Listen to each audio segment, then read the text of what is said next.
Welcome, everyone, to our interview series with nature-based school founders. I'm Megan Duncan, founder of Connected Kids Thrive, positive behavior guide for nature schools. And today we have Janel Nagy, and she is the founder of the Ravens Rest Grove. And we are so excited to have her here. And she's going to be giving us nuggets that no matter where you are in your journey, whether you're thinking of starting a nature school, you already have an established nature school, maybe you're an educator, maybe you're a parent always looking to grow and learn, you're going to get a lot of value from our conversation. And I'm just going to share kind of how this is going to go. We're going to kind of cover three different questions. The first one is, what inspired you to start your nature school at the beginning? What challenges have you faced, and what has sustained you through those challenges that helps you keep going?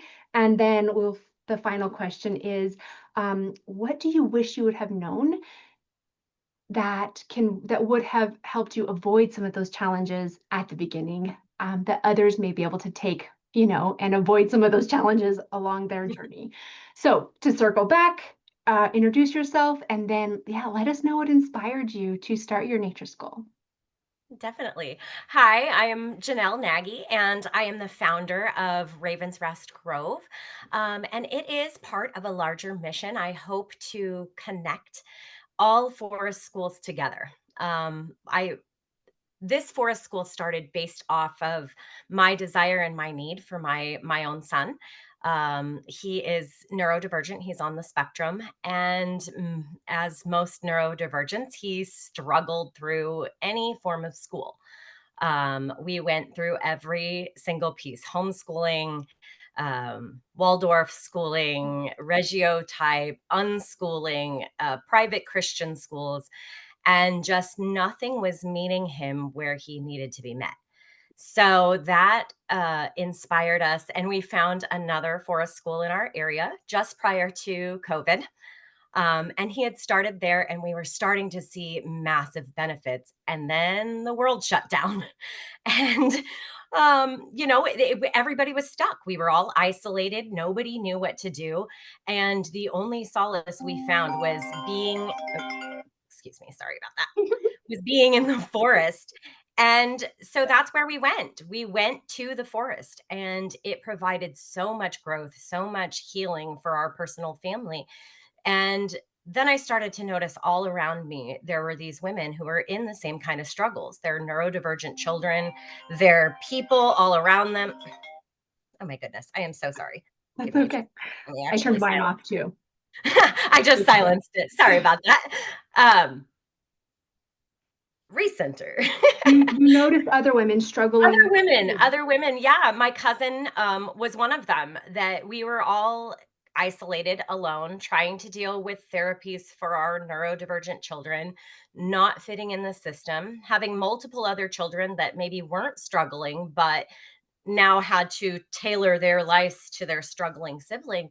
And so the only logical thing that made sense was hosting events in the woods where these kids could be in their neurodivergence and actually find calm and peace, and us women could be together. And so that evolved. It just kept evolving, and what started as just meetups, friendly meetups in the woods, turned into something that was so amazing for our children that we realized that we were on to something. And I had been studying forest schools in Europe for years, inspired by all of the schools in all of the different countries over there, and the studies that they crank out about how beneficial being in nature is. And as an avid outdoorsman, I always was drawn to nature, so it just seemed like a perfect blend of what the children needed, what my own heart needed and liked. And so we started out on this adventure. We ended up buying a 28-acre farm out Mm. on the very outskirts of the Oregon wilderness. We're up in the mountains, right on the edge of forestry land. So we were able to finally provide a place for not just our own families, my cousin's family and my own, but multiple families. And when I got to see and witness how much it affected these beautiful babies, I was hooked. And I knew that I had a bigger mission to unfold here, because my largest struggle through that had been feeling so isolated. So, in that isolation came this desire to start sharing with people how to create things like this, that you don't have to be worried about going it alone. You don't have to be worried about getting it right or having a degree to do it.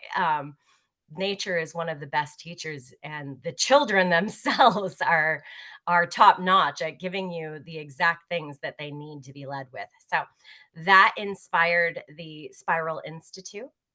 It is a training to help people step into the fact that learning isn't linear.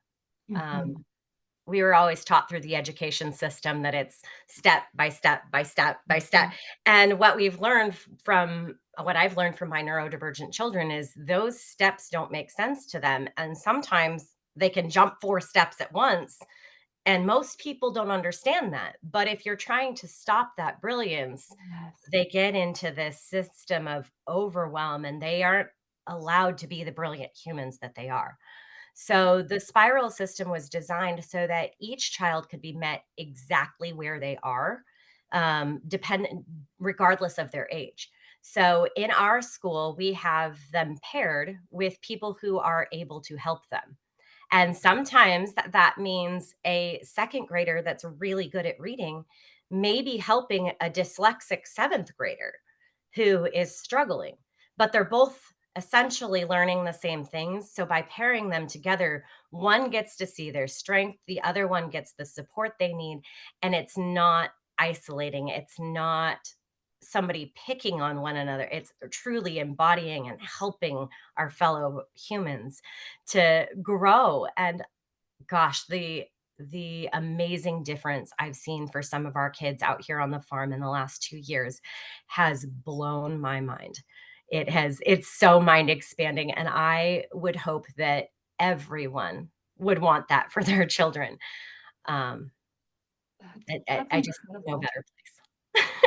That's incredible. They're getting that individualized attention and they're getting great models. And I'm always, in the work that I do, always circling back to purpose and how is the work and how for children especially, but us too, but for them, what are they doing that's meaningful, that's making a positive difference? And that's amazing that both of those beings get that by working together. That is really, really cool. Yeah, Um, it's amazing to watch the olders interact with the youngers. In my school, I have anywhere from kindergarten all the way up to a senior in high school.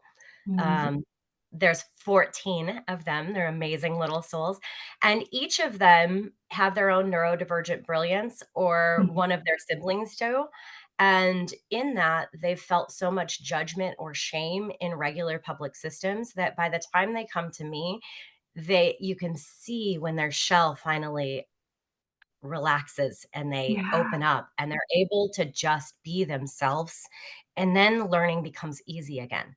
It becomes desirable again. They want to do it. They stop self-criticizing and trying to fit themselves into a box, and they start realizing that they're brilliant and they can really do anything, and it was the world's limitations on them that were causing that struggle and that Yeah. strife. And that getting out into nature really helps to reground them into the earth, and then knowing that they are just perfect as they are. I love that. Nature is like the perfect elixir of calming and stimulating at the right doses.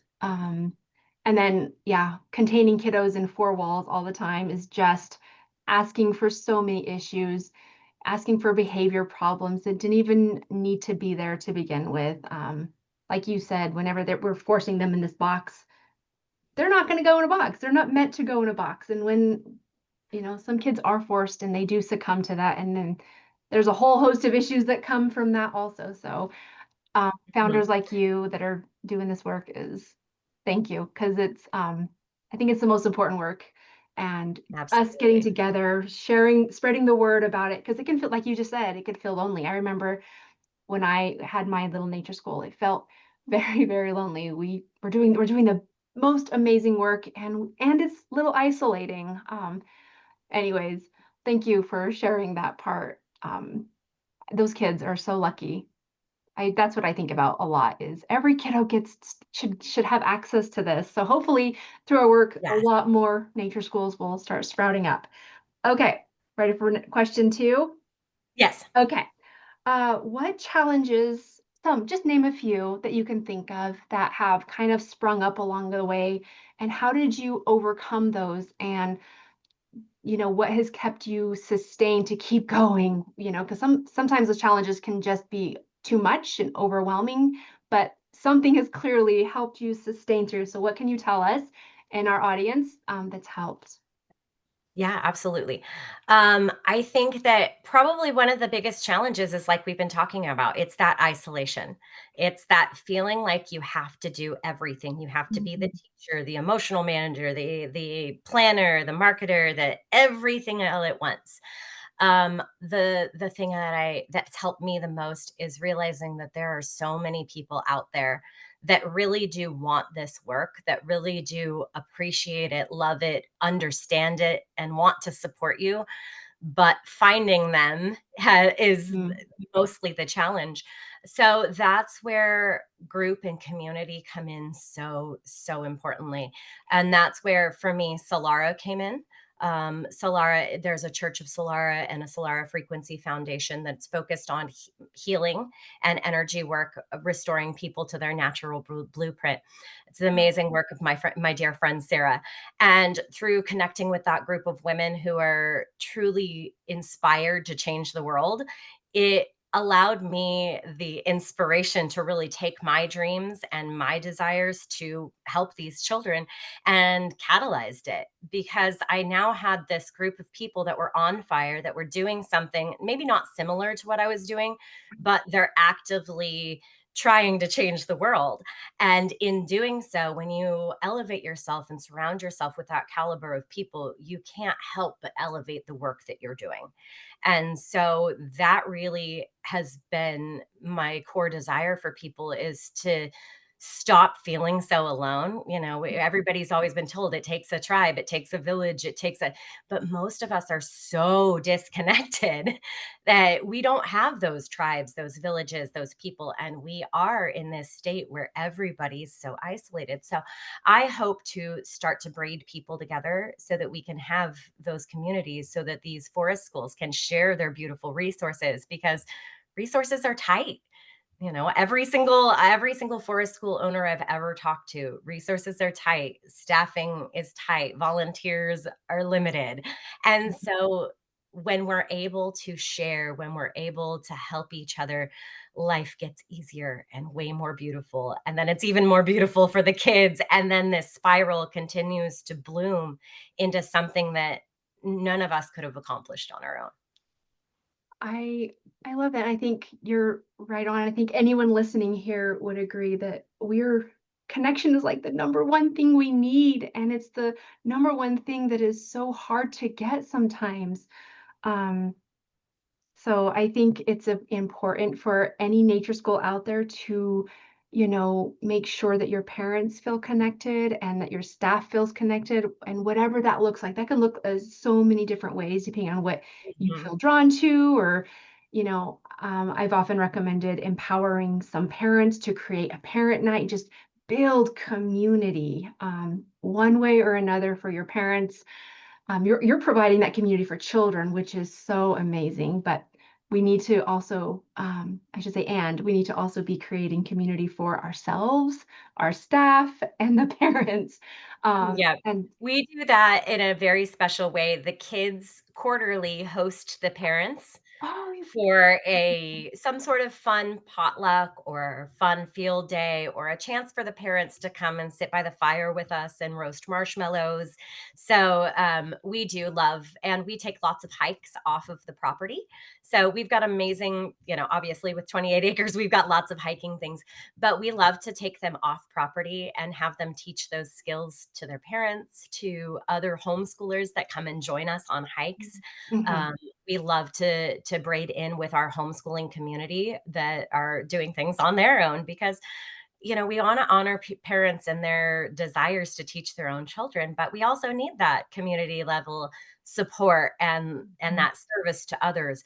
And so watching our kids get to apply what they learned and take a hike with some other kids and go up into these different forest trails that maybe they hadn't experienced and share these new knowledges, it gives them such a sense of pride and accomplishment, and it provides so much for our area that's just so needed everywhere right now. Oh, man. Yeah, um, when a kiddo can lead and talk about the things growing around them, it just elevates their sense of confidence and purpose, and their natural leadership shines through. That's what I love about nature schools too, is there's a lot more opportunities, I think, for that to happen in more organic way than in four walls in a Mm, desk. Um, exactly. that's amazing. And then what do you wish you would have known? What nuggets of wisdom can you give our audience that may be thinking of creating a nature school or they already have a nature school? What do you wish that you would have known before you started that would have helped you along the way? Hmm. I'd say probably just go for it. Don't be afraid. Don't think that you need a degree. Mhm. Um, Getting training is obviously amazing. It's good. It's good to get extra resources, but trust yourself. Trust Mm, yourself more. And even if that means hosting small groups to get started, hosting field days, joining at a local park, start wherever you are. Wherever you are. And even if you live in the city in an apartment, you can still take a group to the park. You can still meet with a group of homeschooling moms. So start wherever you're at. Because I wish I would have started 10 years ago when I was researching everything. what was your hesitation, if you don't mind sharing?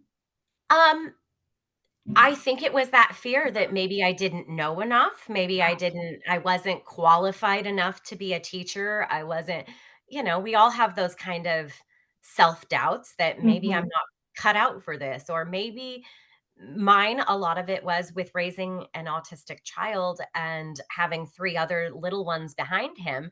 I was burnt out a lot of the time. I didn't have the extra support to be able to do anything other than just take care of my small crew. So, had I known that the support was there, had I just reached out for it and we could have come together sooner, it would have made that time of isolation when I was hiding in my house trying to figure it all out, it would have made that a lot easier being with people that understood, that know, because raising children on the spectrum is hard and there's a lot of guilt and shame and things that go along with that. And so learning to step out anyways and do it anyways has been the biggest thing for me, because at one point I was like, okay, I throw my hands up. This is just what I have to do. My family has pushed this into being. This is what they need, and I've got to stop fearing that I'm not enough and Yeah. just do what God is leading me to do. So he provided the land, he provided the kids, he provided everything that I needed. So it's time to do the calling of the heart and put one foot in front of the other. So that's And all I can say, is that if exactly. it's something that calls to you, don't be afraid of it. Mhm. Do it slow, do it messy. It doesn't have to look Instagram perfect. It doesn't need to be pretty. Forest School is covered in mud. It's Yes. sticks and puddles and being a child again. Like, it does not have to be curriculum and the recreating public school at home. And I Yeah. think I see so many people trying to do that, trying to recreate the stair steps of public school at home during homeschool or in a forest school. Like, that's what needs to be crumpled up and just kids naturally learn. They want to learn, they have a desire to learn, they like it. If Yeah. you take away that expectation that they've gotta sit in a desk or pass a test, or, they can spiral through curriculum a lot faster when they're given the opportunity to. So, I I love that, and when we can find power in ourselves to kinda just relax a little bit, do more observing, kids will show us exactly what they're interested in, exactly where they want to take their learning. When I had my nature school, um, the kiddos were looking at a ladybug, and through their curious questions, they asked if space had a smell. And so that would have never happened had I given them a curriculum that we're going to do A, B, C, D, and E today, no matter what. And so, not to say that there can't be some direction and whatnot, but I think a balance is great. And kiddos, when we trust them and trust ourselves, which it works back when we can show Mhm. that when we can show them that we trust them and that we trust ourselves, they can trust themselves and they can trust us. And then amazing things happen from there. I think what you're saying here too, and what this interview series is really, I think the foundational message that's coming through is that ask for what you need. We don't need to stay stuck, and we've all done that. We've all tried to like trudge through and figure it out on our own, and that's okay. um, and also, there's so many people available and out there ready to help. That's what they do, and all it takes is just that connection. And so with that, will you please share, as we wrap up, how can people reach out to you to get the support that they need, and also kind of look at your school as a model? Absolutely. You can follow me directly on Facebook or TikTok. I am on both. I share little nuggets of wisdom, little forest school jewels, little self help and personal development things for our own soul. I love to inspire women to take control of their lives. So, Facebook and TikTok are two of the best ways to find me, just at Janelle Nagy. My forest school, you can follow our page at Ravens Rest Grove. And I will soon be launching the Solaran Spiral Institute. So stay tuned for that. I'll be posting the links for that on my regular Facebook page. That is designed to help solve all of these problems, to help start braiding people together, to help the homeschool moms who maybe don't know what curriculum to choose, or people who are just starting out their journey of forest school and need more information. So that's one thing that I've taken lots of courses from Europe and now ready to bring that over here to the States and start offering courses to other forest school leaders and start building us a community where we can all braid together and our children can have fun pen pals and things of that nature. So I highly invite you to come and follow me, follow along the journey as we start to build something new and exciting. And yeah, I would hope that more of these little groves can pop up all around the United States and eventually around the world. And they're connected like the roots of the trees and the Mhm. mycelium, so Yeah. that we don't have to feel alone and we can grow together. Amazing. And I will post your links for everyone to click on in the show notes of this video.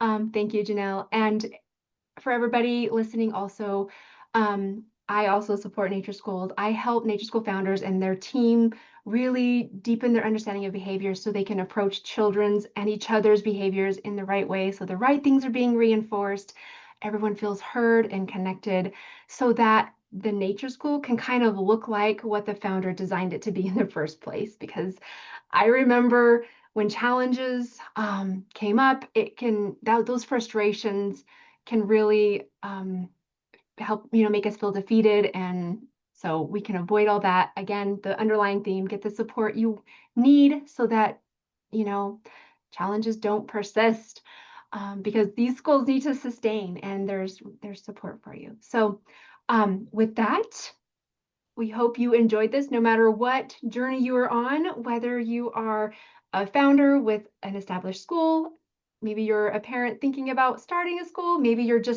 a parent always looking to grow and learn, maybe you're an educator, and maybe you have a founder. So hopefully this was helpful to you also. And yeah, with that, I think, yeah, we'll say bye. All right, thank you, everybody. Thank you. Bye. All right, stop.